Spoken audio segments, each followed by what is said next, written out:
दोस्तों नमस्कार, मैं ओंकार तिवारी बाबा गोट फार्म से।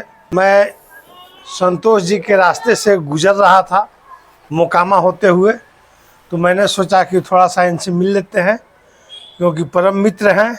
काफ़ी दिनों से इंतज़ार हो रहा था कि बाबा आइए, और हम भी इनको टाइम पर टाइम दे रहे थे, तो समय नहीं मिल रहा था और संयोग भी नहीं जुट रहा था। तो आज दोनों काम हो गया है, तो मैंने सोचा कि इनसे कुछ जानकारी हासिल किया जाए क्योंकि बहुत पुराने फार्मर हैं और अच्छा तजुर्बा है, अच्छा अनुभव है। लगभग 6 वर्ष से ऊपर हो गया इनको गोट फार्मिंग करते हुए, और छत पे ही फार्मिंग शुरू से हो रही है और एक सीमित संख्या में फार्मिंग हो रही है और क्रॉस ब्रीड पे ही काम हो रहा है। गिनती के लिए 1-2 पीस ब्लैक बंगाल अभी भी है, पहले ब्लैक बंगाल भी था जैसा कि आप पहले की वीडियो में देखे होंगे। तो आइए इनसे जानकारी लेते हैं, खट्टा मीठा अनुभव और इनका हाल समाचार।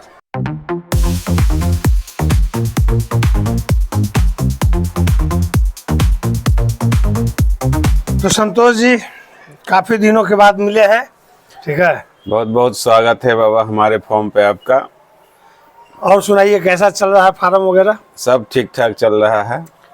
ये बताइए कि अभी बकरियों की संख्या लगभग बहुत कम है पहले की अपेक्षा। हाँ, अभी तो बकरियों का संख्या, क्योंकि पहले प्योर ब्लैक बंगाल पे काम करते थे, अब धीरे धीरे क्रॉस ब्रीड पे आ गए हैं। अभी जितने भी बच्चे आ रहे हैं सारे क्रॉस ब्रीड में हैं। और गांव वाला जो आपका वहाँ का फार्म कैसा चल रहा है? वहाँ का भी बढ़िया चल रहा है, लेकिन वहाँ संख्या भी कम है अब। अच्छा, वहाँ भी संख्या कम हो गया। हाँ, क्योंकि वो अब कंजेस्टेड जगह वहाँ भी हो गया है। अच्छा अच्छा। हाँ, नहीं तो ये बच्चे एक भी नहीं दिखते आपको। हाँ, बच्चा तो आपका वहीं चला जाता था पहले। हाँ, अगर जो वहाँ जगह होता है तो ये बच्चे 4-5 दिख रहे हैं, अभी नहीं दिखते। ये बताइए कि घर का जो आपका क्रॉस ब्रीड से जो बच्चा आया है वो अभी मदर गोट आपके पास तैयार हुई है कि नहीं? नहीं, इससे पहले जो ब्रीडर रखे हुए थे उसका कुछ बच्चा है। हाँ। और अभी का जो ब्रीडर से जितने भी बच्चे आते हैं तो वो लगभग सेल कर देते हैं। अच्छा, ज्यादा संख्या बढ़ा नहीं है, चूंकि स्पेस मेरे पास सीमित है, ज्यादा संख्या में परेशानी होता था। तो इन ब्रीडिंग से बचने का और कोई तरीका हमारे व्यूअर को आप बताइए। इन ब्रीडिंग से बचने के लिए आपको ब्रीडर जो है चेंज करना ही पड़ेगा, या तो नजदीकी किसी का है फार्म वाले का, उनसे क्रॉस करवा सकते हैं। नहीं तो इन आपका जो जैसे ये भी तो ऑप्शन हो सकता है कि जैसा कि आपने कहा कि इस ब्रीडर से जो भी बच्चे आए हमने उनको सेल कर दिया। हाँ बिल्कुल, ये भी तो इन ब्रीडिंग से बचने का एक बहुत अच्छा साधन है। हाँ ना, बच्चा जब तक एक ब्रीडर है तब तो इससे मैट नहीं कराएंगे, इन ब्रीडिंग होगा ही नहीं, बच्चे लगभग सेल। ये ब्रीडर को रखे हुए आपको कितना दिन हो गया? ब्रीडर का सर जी कम से कम तो ये 6 साल हो गया होगा। 6 साल हो गया। तो 6 साल से आप इस ब्रीडर से काम ले रहे हैं। हाँ, और अभी तक जो भी बच्चे आए उसमें से मदर गोट आपने एक भी तैयार नहीं किया? नहीं, चूंकि इन ब्रीडिंग होगा ना उसका। हाँ। इसलिए जितने मदर गोट है, मेरा जितना भी वीडियो बना होगा आज तक, मदर गोट यही देखे होंगे, इतना ही मदर गोट होगा। दोस्तों, इन ब्रीडिंग से बचने का एक ये भी बहुत अच्छा मार्केबल बात है, खर्च से भी बचे और इन ब्रीडिंग से भी बचे। खर्च ऐसा हुआ कि एक अगर ब्रीडर औसतन अच्छे नस्ल की आप लेने जाते हैं तो लगभग आपका 20 से 30 हज़ार रुपया के बीच में खर्च गिरता है। तो हर साल 1.5 साल के बाद इन ब्रीडिंग से बचने के लिए ब्रीडर को चेंज करना पड़ता है, जैसा कि मैं करता हूं। लेकिन इन्होंने एक ही ब्रीडर से 6 साल से सर्विस लिया है, सेवा लिया है और इन ब्रीडिंग से भी बचा है, जिसके पीछे राज यही है कि जो इस ब्रीडर से बच्चे फीमेल आते हैं उनको ये हटा देते हैं। मदर गोट जस की तस खड़ी है और टाइम टू टाइम बच्चे दे रही है, उसे इन ब्रीडिंग का कोई खतरा नहीं। तो वैक्सीनेशन वगैरह हो गया? हाँ, वैक्सीनेशन तो होते रहता है समय के अनुसार। जो अब तो बिहार सरकार भी दे रही है वैक्सीन, दे रही है, लेकिन बिहार सरकार के भरोसे आज तक रहे नहीं। क्योंकि वहाँ टेम्परेचर मेंटेन में किस अवस्था में रखा गया है ये तो हमको देखे नहीं, तो भरोसा नहीं होता है। और अभी जब आसानी से सब जगह मिल ही रहा है तो गवर्नमेंट वाला अच्छा है या खराब है इसके बारे में तो नहीं कह सकते। नहीं, मेन प्रॉब्लम है जो कार्यकर्ता है गवर्नमेंट से जो वैक्सीनेशन कर रहे हैं वो कब हॉस्पिटल से दवा उठा रहे हैं, किस हालात में रख रहे हैं, ये कंफर्मेशन नहीं होने के कारण मन में शंका होता है। हाँ, क्योंकि कोई भी वैक्सीनेशन हो उसका एक निश्चित टेम्परेचर होता है, मेंटेन करके रखना पड़ता है, और जरूरी नहीं है कि वहाँ मेंटेन होगा। बिल्कुल बिल्कुल। इसलिए विश्वसनीय जगह से लाते हैं, वहाँ भरोसा होता है कि भाई सही है। दोस्तों, बकरी पालन का जो व्यवसाय है, धैर्य का व्यवसाय है, संयम का व्यवसाय है। जैसा कि मैं हर एक बार वीडियो के माध्यम से आपको मैं बताता हूँ, 6 साल प्लस का अनुभव है संतोष जी का, और इतना छोटा जगह में इतने साफ सफाई के साथ अच्छे ढंग से फार्मिंग कर रहे हैं।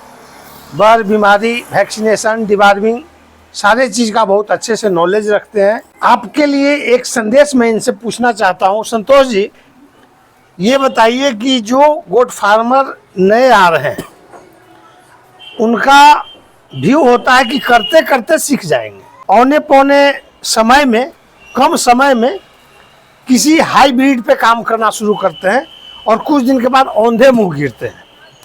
तो आप आने वाले नए गोट फार्मर के लिए एक संदेश दीजिए, क्योंकि आप एक अच्छे गोट फार्मर हैं, अनुभवी हैं। कोई ऐसा संदेश दीजिए कि जो गोट फार्मर नए आ रहे हैं उनको सबक मिले और वो सोच समझ करके बकरी पालन में आए। देखिए सर जी, बिना गुरु के तो कहीं कोई भी ज्ञान मिलता नहीं हो, चाहे कोई भी विभाग हो। जानकारी पहले होना चाहिए, बकरी पालन उसके बाद करें। इसके बाद डायरेक्ट बड़ा नस्ल पे करना और उसका फार्म बंद होते भी देर नहीं लगेगा, क्योंकि बड़ा ब्रीड से जितना भी करेंगे उनका खास करके प्रजनन क्षमता कम होगा और तब तक फार्मर उब जाएंगे। जितना भी स्टार्ट करने वाले हैं, जो न्यूली स्टार्ट करेंगे, तो उनके लिए बेस्टर होगा कि भाई अपना क्षेत्रीय नस्ल का बकरी से शुरुआत करें। हमारा ये अनुमान है, जो लोग देसी नस्ल पे, क्षेत्रीय ब्रीड पे काम कर रहे हैं, उसके पीछे एक राज और है कि उनका जो खर्च हुआ बकरी पे, उसका रिकवर देसी नस्ल के अलावा बड़ा ब्रीड जल्दी नहीं देगा। नहीं, वो तो असंभव है, क्योंकि उसका जो साइकिल होता है बच्चे का वो ईयरली होता है, लगभग 90%। और ये सब जो उतना भी ब्लैक बंगाल हो और जो भी अपना देसी नस्ल में आता है, चाहे वो क्रॉस ब्रीड भी हो, 13 महीने में 2 बार बच्चे दे देती है, आराम से दे देती है। दोस्तों, कहने का उद्देश्य ये है कि जब आप नए गोट फार्मिंग शुरू करते हैं नए सिरे से, तो क्षेत्रीय बकरी ले। अगर स्टॉल फीड पे काम करना है तो स्टॉल फीड वाली बकरी ले, और ग्रेजिंग पे रखना है तो चाहे जहां मर्जी वहां से आप बकरी ले लें।